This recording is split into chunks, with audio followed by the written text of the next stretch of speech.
Hello, how are you? Chef Ivan Flowers from beautiful sunny San Diego, very sunny today, and welcome to Cooking with My Pickle. For those that have been watching the YouTube classes, you might know what that means. Cooking with My Pickle. Pickle is my dog, my Sous Chef. A little Cha-Cha I rescued about 3 years ago when she was this big. Let me get Pickle. This is the Pickle. This is the beautiful Sous Chef. This is my buddy and also my taste tester. She gets a little nervous on the camera. She's getting better. You know what she's doing? She's looking down at this Porterhouse Steak. Guess what? This is her favorite. Porterhouse Steak, baby. It's coming. Coming. So anytime you touch pickle, you wash your hands. A little soap, hot water. And wash the hands. She's down there, Pickle. We're live. We're going to be cooking steak. We're going to be cooking Porterhouse. And a lot of people get really nervous when it comes to meat. You can make it like a steakhouse. I'm going to show you how. That's Zinky in the background. You're going to hear him. I've got a 17-ounce high-choice Porterhouse. Okay? What you want to look for is the marbling in the meat. And this has what's considered moderate marbling, so I know that there's enough fat. Very, very important. You take your steak out 45 minutes before, because you want it closer to room temperature, where it's not going to hit the pan and it's going to be ice cold. It's very, very important. What are the different grades of meat? Very good question. Behind the camera, ladies and gentlemen, my beautiful wife Tracy, who also cooks. There's no roll, which is ungraded, select, which has a little marble, choice, more marble, and of course the most marbled in the top 5% of beef is prime, okay? I can feel the heat coming off this. My oven in the back, 550 degrees. As I make the sauce, the steak is going to be cooking. Hot, hot pan, cold oil. Now I can feel it. So I'm going to go in with a light olive oil, maybe about a tablespoon.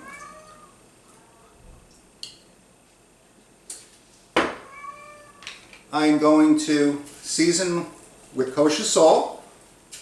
Remember, it leaves the hand clean, important. And some pepper, not too much pepper. I don't want it to burn. Both sides. And we flip it over, a little more pepper, and salt. Now I'm going to give you a little trick. I want a little crust on this. I'm going to put a little salt in the pan. I hear the salt sizzle. I know my temperature is right. It also gives crust and the steak will not stick. I'm going to go to high, as high as I can go. And I'm going in. That sear is what you're looking for, okay?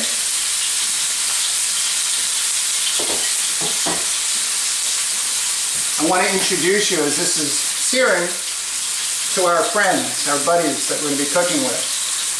Chopped spinach. How much? I have probably about a half a cup. I have 2 cloves of garlic cut on the thicker side, sliced.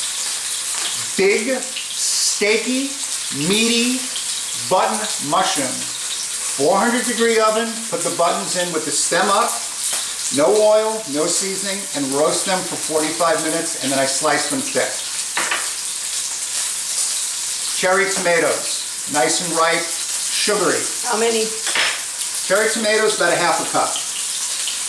I like butter with steak. I mean, if you're going to eat a steak, let's do it. I have probably about 2 tablespoons of unsalted butter. Of course, salt and pepper. Worcestershire. We're going to Worcestershire sauce. Red wine vinegar. And of course, red wine. What are you making? We're going to do red wine sauce with this steak. I'm going to do it in the pan. I'm going to show you how easy it is. I got my time. So, we want a nice sear and a nice crust. So after about a minute or so, I'm going to check. And as you can see, I'm all beautiful sear. I'm going to let that go a little more. When we go into a 550-degree oven, you want to go on something flat so it'll cook pretty quickly. Okay? So I've got a nice pan with aluminum foil sprayed. Let that crust build a little bit. And already, just the natural, steak, salt and pepper, it's like a mushroom. Once you heat it up, it just changes and everything happens. The reason all my pets are coming now because they smell steak. Okay? Take the steak out. I'm going to lay it in the pan going in the oven.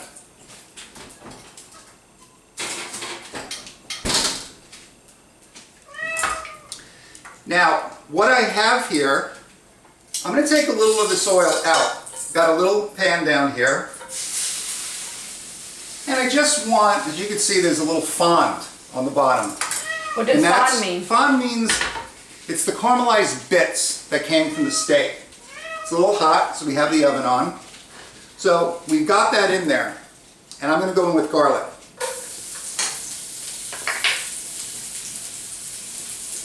How do you know when your steak is the temperature you desire? You know what? There's the old use a thermometer. Don't be afraid. I'm going to go for mid-rare. So I'm going to take it out where it's about 110 and it's going to carry. What do you mean by carry? As steak sits, especially on the bone, you have to let it rest. The bone gets so hot that it keeps cooking the steak. Why do you rest the meat? You rest it so the juices stay in the steak. If you cut into a hot steak, all the juice comes out.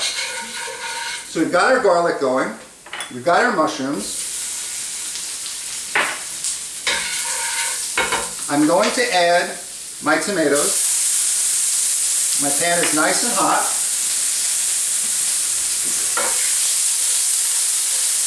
And as you can see, nice components. My garlic is toasty. I want to stop the cooking. I'm coming off the flame. Why'd you do that? And the reason is, whoopee, the alcohol can ignite. So this is going very quickly. This red wine is coming down. It's working with the mushrooms and the garlic and it's pulling that caramelized goodness up. I'm going in with 1, 2, 3, 4, 5 little shots of Worcestershire sauce. I like a touch of vinegar, almost like an Italian bistecca. In red wine vinegar, maybe a tablespoon. Now, this is all starting to come together. A little white, and it goes quickly.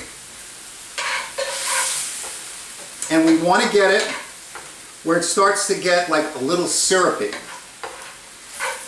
You see all bubbles through the wine. It's important to cook the alcohol out, otherwise it'll taste funny. What wine do you use? This is a Zinfandel. I like either a Zin or a Cab, and you should use the wine that you're going to drink. Okay? Buy good wine when you're cooking. Now, the butter at the end. French term when you finish with butter is jumonte au beurre. That butter is going to start to melt.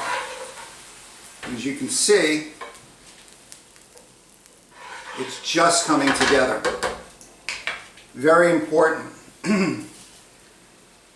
Salt and pepper, your sauce. Oh, I mean, it is just, it's just doing this spiral of it's just beautiful. Now, I'm going to turn the heat off, okay? When you put the spinach in? I'm going to wait. Spinach goes in right before you serve it, so it just wilts perfectly. We do a little cleanup. About how long do you have to cook that size steak to get to medium? With the sear on it, I have to be honest with you, I like steak rare. I'm like really big with having steak rare. So probably to go to mid-rare on this, we're at 550 degrees, probably about 6 to 8 minutes. If you want to go rare on this, and a lot of people want their steak rare, some people want their steak black and blue, which is Pittsburgh, which is literally raw. You'll flash it in ovens 550 or up, 4 to 5 minutes. You can stay longer on the sear and build more of a crust, less time in the oven, or less of a crust, touch more in the oven. Some people don't like a very heavy crusted steak where they have to cut through it. What do you feel about steak rubs? Rubs are good. I think you should make your own. Brown sugar is crucial. Garlic, onion powder, smoked paprika for flavor. Good salt, good pepper. I like a touch of coriander for citrus notes in the background. So it's a personal thing. If you do a steak rub, like I said, it's very hot in here today because we're cooking steaks, just like in the industry. If you do a steak rub, it's a personal thing. I like to rub the steak the day before, so the rub really goes into the meat. So, and then you cover it with plastic wrap. Whether you're grilling it or searing it, you won't get that caked up burnt on the pan because it penetrates. And then when you cut into it, absolutely beautiful. What about marinades? Marinades are good too. I'm a dry rub man. A marinade is good. I like marinades with thinner steaks, skirt, flank, something that's powdered, something on the bone like a chopped or a steak where it's thick. I like a dry rub, and the natural juiciness works. So, we're going to check our steak.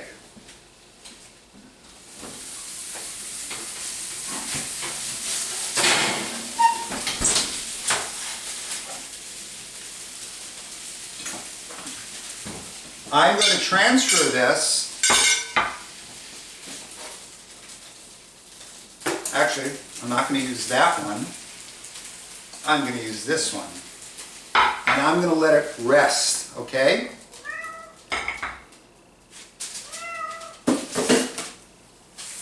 Now what's interesting is I can feel it. Little head wipe. I can feel it. And I already know where I'm at. We were in the oven maybe 5.5, 6 minutes, and I'm pretty much at a mid-rare medium. That's how fast it goes. Why? Because I let it sit out. Very, very important. I'm going to take it off the plate.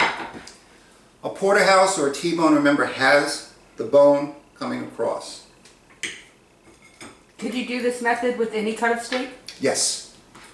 You want to flip your steak to the side where you can see the bone. It's very, very important, the T-bone, so you're able to cut it. We're going to take it off the bone and reassemble it. So, onto the board.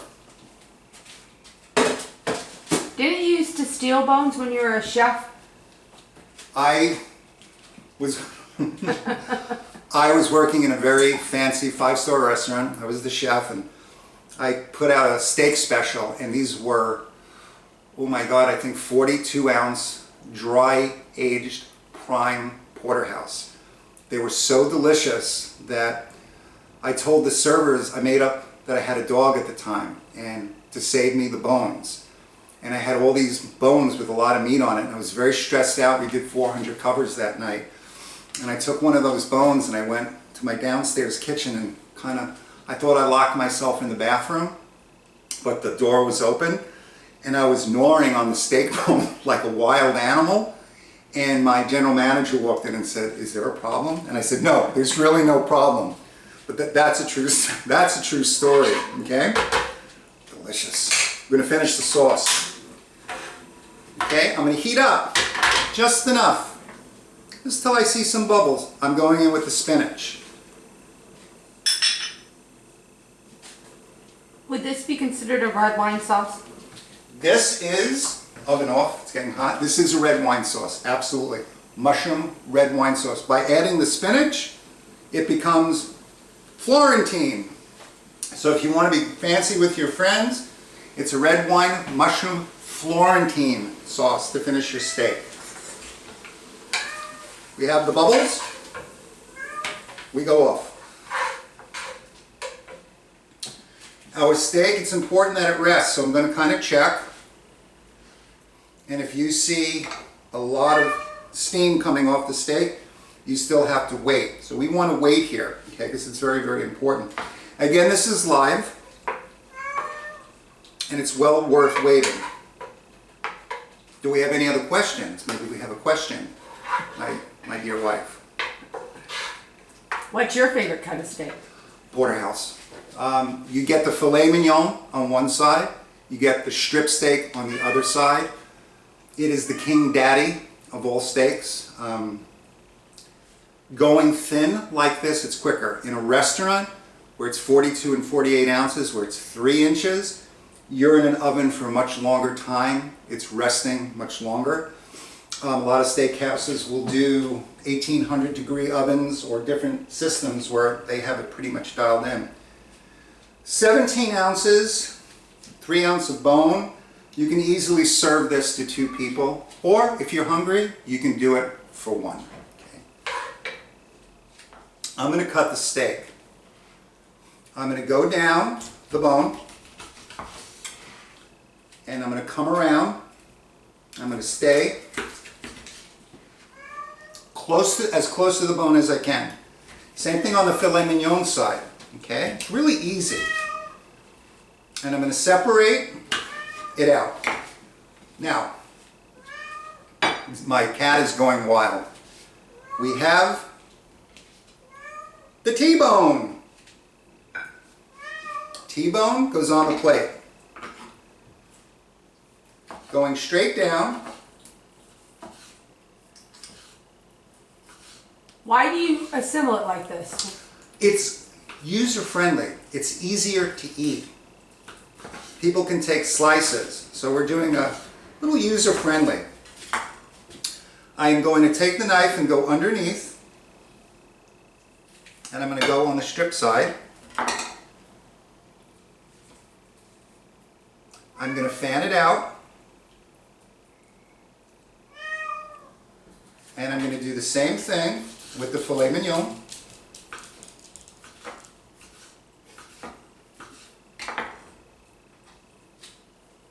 And I'm going to go on the filet mignon side, and I'm going to fan it out. And as you can see, we're a nice medium, rare medium, okay? So it goes that quickly. I'm going to put it back together, nice and neat.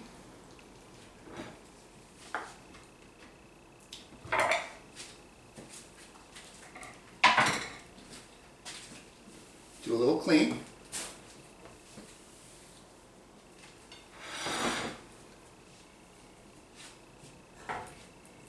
I'm going to take my burner off. I get really excited with this part.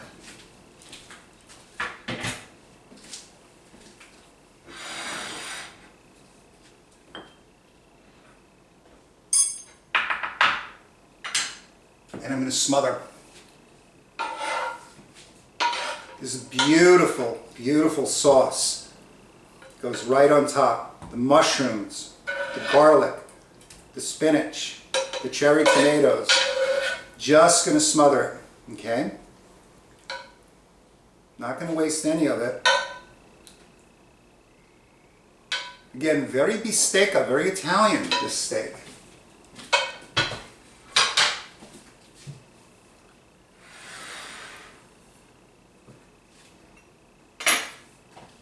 How good is that sauce?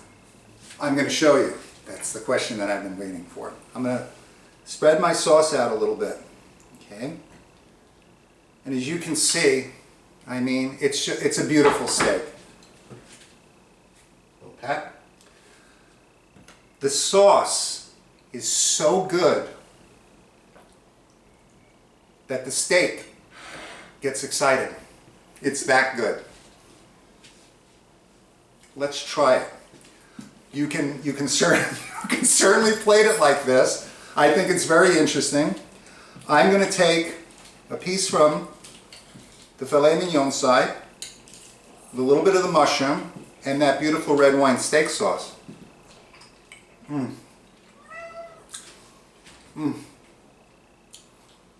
It falls apart in your mouth.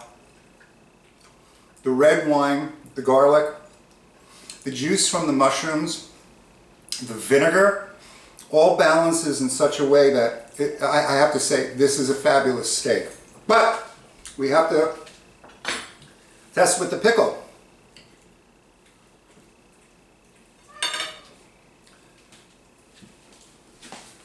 Here's the pickle. Will she like it with the red wine? The vinegar? I don't know. I think so. Nice piece of steak. She loves it. Loves it. My pickle. So. I think you might have to fight her for that steak bone. Yes, the steak bone, you know. Somebody in the bathroom? Okay, only kidding. Guys, it's this easy, okay? You can do a porterhouse steak that quickly. Let it rest. The red wine, the garlic, the mushrooms, cherry tomatoes, touch of Worcestershire to have a pan jus that you smother the steak with after you take it off the bone. You and your wife, party, this is the way to go. It's the way to do steak. Welcome and goodbye from Cooking with My Pickle. I'll see you next time, Chef Ivan Flowers.